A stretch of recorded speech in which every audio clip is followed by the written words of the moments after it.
So today I want to talk to you about what might be the most important thing you can ever learn about manifesting. And I see this with my clients every day because we have these conversations. What's going on in your life? What do you want? And people can rattle off, I want a better job. I want to feel better about myself, my relationship with my husband, my wife. I've got something going on, this and that, and a lot of people it's, I want more money. I want a better job, the material stuff. And when people are challenged to do like a vision board or a visioning exercise, right? Again, they tend to think a lot about, the material stuff, or they're like, oh, I want to be more successful, or I want to be more famous, or all these different ideas about, what a successful life would look like. And what I really want to zero in on here today is one thing, which is manifest joy. Now, let me just say it again because it's so simple. Manifest joy. It's like make that your number one mantra in life, and your life will change. Why? Because if you have joy, everything else flows from there, right? If you're rich and have no joy, you're still stuck. You can be famous and not have joy, and you're still stuck, right? And there's plenty of famous people that suffer depression and all these different things because they still don't feel good inside. If you set your, sort of top of the pyramid, your main goal in life, manifest joy, to experience joy. Joy means love. If I'm joyful, it means I'm doing something professionally that I enjoy, that brings me a sense of satisfaction, right? So it's going to resolve the work part. If I'm feeling joyful in my life and I'm doing something I like, the money's going to come. The relationships are going to come. Everything is going to flow from there.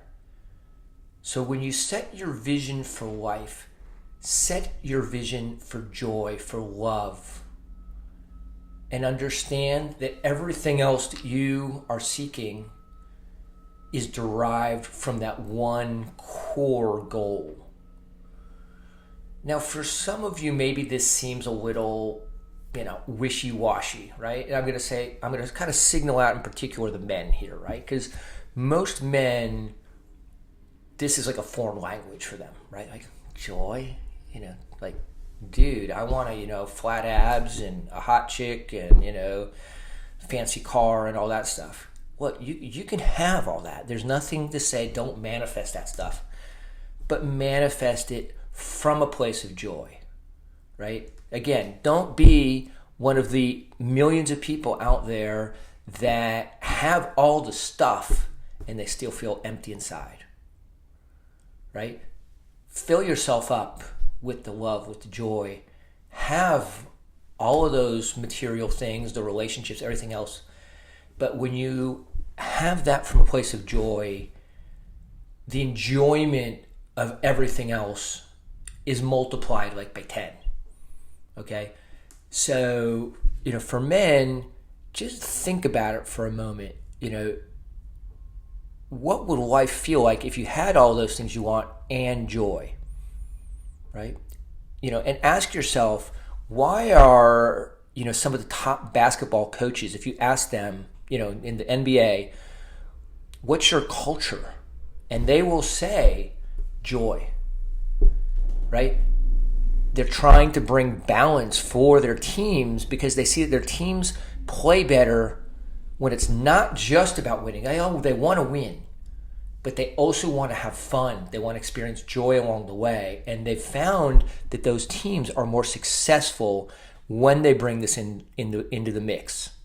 Okay, and I forget exactly which coaches that started this trend, but it's actually a trend in the NBA of people really looking at this culture of joy, enjoyment, celebrating, right? And part of this, is in basketball, even the best teams lose, I think 30-40% of their games, right? So think about that in life, right? If you're losing 40% of the time and you're still one of the best, what does that tell you? It means you've got to sustain that joy in the good times and the bad. If it's only about winning, then 40% of the time you feel like shit.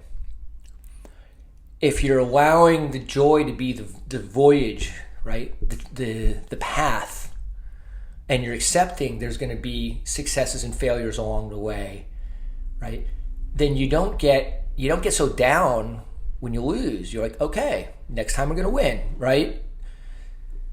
So again, winning cultures in professional sports are centering around joy. I invite you, especially the guys that are listening here, make that your North Star, your mantra, the center of what you're trying to manifest. Let me know how that feels for you guys in the comments. Hope to hear from you. Thank you.